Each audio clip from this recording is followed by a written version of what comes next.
Hi hello வணக்கம். நீங்கள் பார்த்துட்டு இருக்கிறது ஸ்கை ஃபிக்ஸ் தமிழ். நான் உங்க அம்ரின். இமயம்ன்ற புனைப்பெயரில் எழுதும் அண்ணாமலை தமிழகத்தில் எல்லாருக்கும் தெரிஞ்ச ஒரு சிறந்த எழுத்தாளர். அவரோட ரைட்டிங்ஸில் என்ன கவர்ந்த புத்தகம் பெத்தவன்.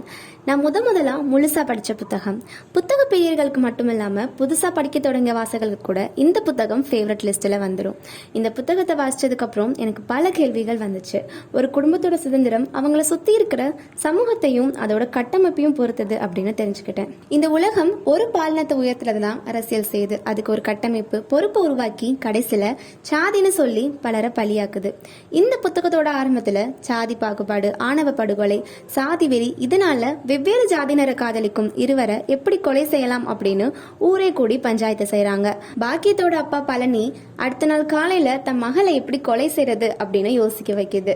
பாக்கியத்தை காதலிக்கும் தலித் சப் இன்ஸ்பெக்டர் உயர் ஜாதி பொண்ணை காதலிக்கிறதுனால ஃபேஸ் பண்ணாத ப்ராப்ளம்ஸே இல்ல, ஊரை விட்டு ஒதுக்கி வைக்கிற அளவுக்கு அவ்வளவு துன்புறுத்தப்படுறாங்க.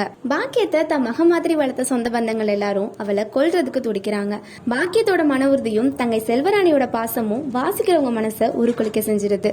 ஒரு நாள் இரவுல ஆணவ கொலை செய்ய திட்டமிடும் இவங்களோட எண்ணத்தை நினைக்கிறப்போ வேகமா ஓடிக்கொண்டிருக்க இப்படிப்பட்ட சூழ்நிலையில இந்த மாதிரி நிகழ்வும் நடக்குது அப்படின்னு நினைவூட்டுது.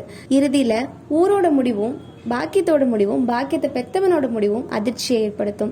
ஒரு தனி மனிதன் காதல் ஒரு ஊரை எப்படி சேர்ந்து கொலை செய்யலாம் அப்படின்னு திட்டமிடுறத வாசிக்கிறப்போ ஜாதி பிரச்சனையை பேசும் புத்தகத்தை நோக்கி என்னோட வாசிப்பு பயணத்தை ஆரம்பிக்க வைக்குது. ஒரு நாள் இரவு நடக்கும் இந்த 46 பக்க கதையை அரை மணி நேரத்துல படிச்சு அரை மாதம் ஆகியும் பழனியின் முடிவை நினைச்சு கோபத்தோட பதட்டமும் பரிதவிப்பும் இருந்துட்டு தான் இருக்கு. கடைசியில சமூக நீதி ஆதிக்க சக்திட்டையும் அரசியல் சக்திட்டையும் தோத்துதான் போகுது.